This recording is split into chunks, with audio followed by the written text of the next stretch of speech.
Russia breaking news. Putin challenger's bid has errors, say Russian election officials. The Kremlin's military aggression in Ukraine is almost 3 years old, and Nadezhdin has spent weeks criticizing both Putin and the long-term president. Boris Nadezhdin, a presidential candidate, attempted to register to run against Vladimir Putin on Friday, but Russian officials said they discovered errors in his application, clearing the way to exclude him from the March ballot. The Kremlin's military aggression in Ukraine is almost 3 years old, and Nadezhdin has spent weeks criticizing both Putin and the long-term president.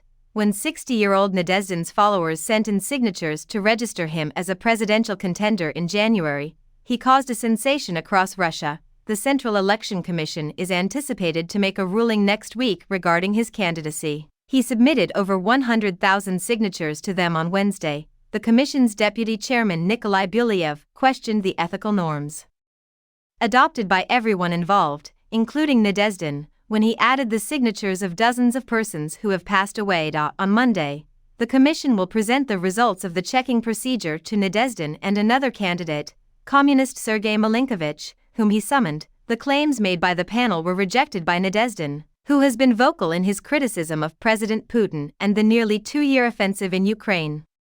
"We are all more alive than the living," he remarked, sharing photos on Telegram of the line of people waiting to sign. In his mockery of election officials, he referenced the Russian literary classic Dead Souls.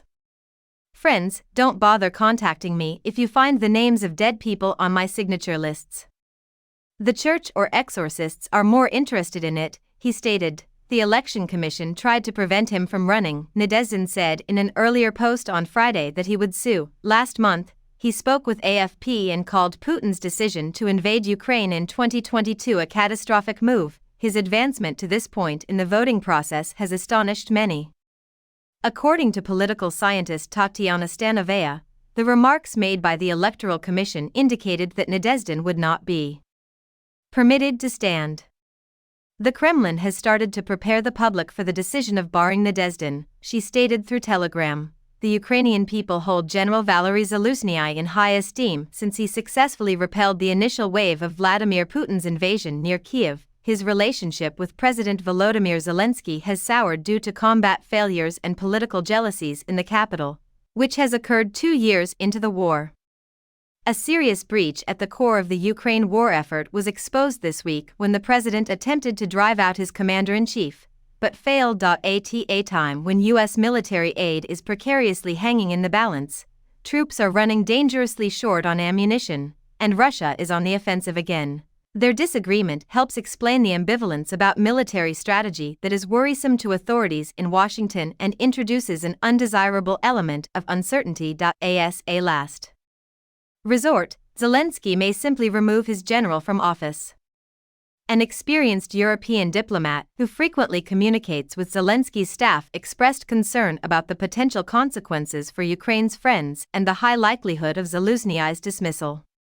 During Friday night's routine military planning meeting, the commander and his boss met. The president is in a precarious position, and the removal of Zaluzhnyi would have a devastating effect on morale among the military and the general populace. Yevhen, a 38-year-old soldier operating on the front lines in southern Ukraine, told us, "If it weren't for Zaluzhnyi, we would all be speaking Russian already." He asked that his full name not be mentioned due to security concerns. There might be a riot if Zaluzhnyi is sacked. Part of the reason the 50-year-old general is popular is because of the patriotic reverence for the military in a nation that is under siege. The Ukrainian people, however, appreciate that he has avoided becoming a celebrity in favor of concentrating on his work. His scorn for the country's Soviet past is well liked by the populace, having championed a new generation of commanders since his appointment in July 2021. Zaluzhnyi made history as the first modern army chief to have received his training in independent Ukraine instead of Soviet academies. This new breed will completely change the army in 5 years. Almost everyone knows a foreign language well, works well with sophisticated kit and is well read, he stated in an interview with Army Inform, a military news website, in 2020. The use of maps and the preparation of battle plans in the style of 1943 is something we would prefer to abandon. Ola Gorbachev, who is also stationed near the front lines, says that this means junior commanders have more decision-making authority in combat. According to Gorbachev, his character wasn't shaped by the Soviet system, and this is good. During a Facebook message discussion.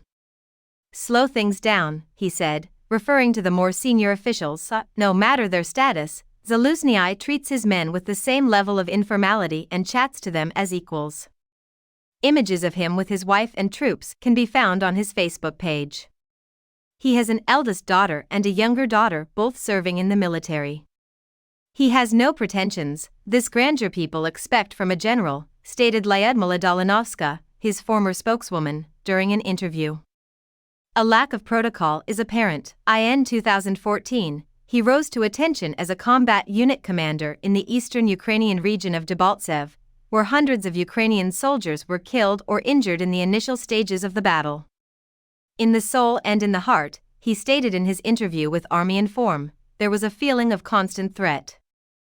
General Zaluzhnyi reportedly conducted war drills in Ukraine in the months preceding the war in order to train his forces for the impending invasion, as reported by Simon Schuster, who spoke with the general for his new biography of Zelensky, The Showman. If Schuster is to be believed, Zaluzhnyi tried to hide his work from Putin and Zelensky, the latter of whom was worried that economic alarmism might lead to a reduction in the risks of an invasion. According to Schuster, the general and his inner circle spent the first several months of the war operating out of a bunker beneath Kiev's defense ministry.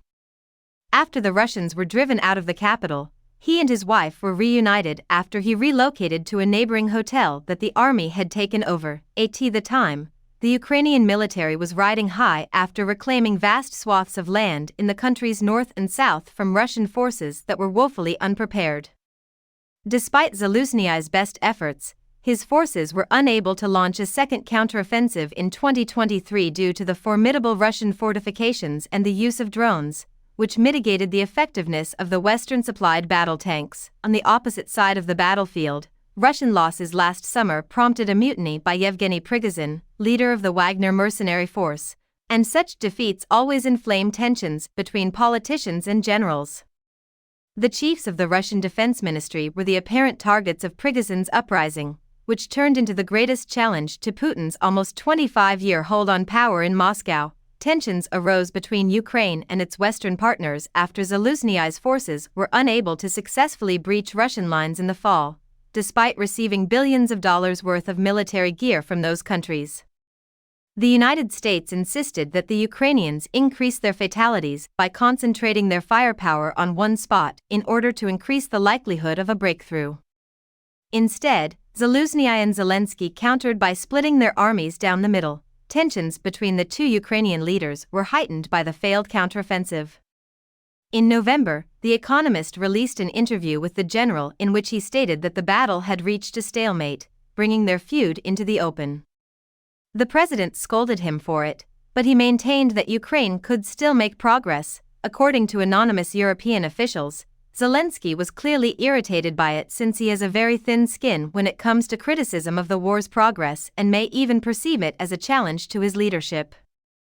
According to the diplomats, the president has been experiencing some stress recently. The situation may have deteriorated further due to the fluctuating public sentiment in Ukraine. A December poll from the Kyiv International Institute of Sociology found that 88% of Ukrainians trust Zaluzhnyi, while 62% have faith in Zelensky. However, Zelensky's popularity has begun to decline as the war has progressed. The most recent source of disagreement has been Zaluzhnyi's fervent demands for a fresh round of conscription to increase the size of the military, whose average age is now approaching 40 and whose members have been fighting non-stop for nearly 2 years. The general blasted the government for stifling the military industry with red tape and delays in hiring new troops in an article he posted on CNN's website on Thursday, that makes Zelensky's predicament even more acute as he considers his options. And it heightens the worry felt by the millions of Ukrainians who are patiently awaiting the resolution of the conflict. Zaluzhnyi represents hope for victory, honesty, professionalism and integrity, stated Olzarovska, a 44-year-old engineer from Kharkiv who now lives in Prague, after fleeing the war. Taking Zaluzhnyi away is like taking hope away from the people.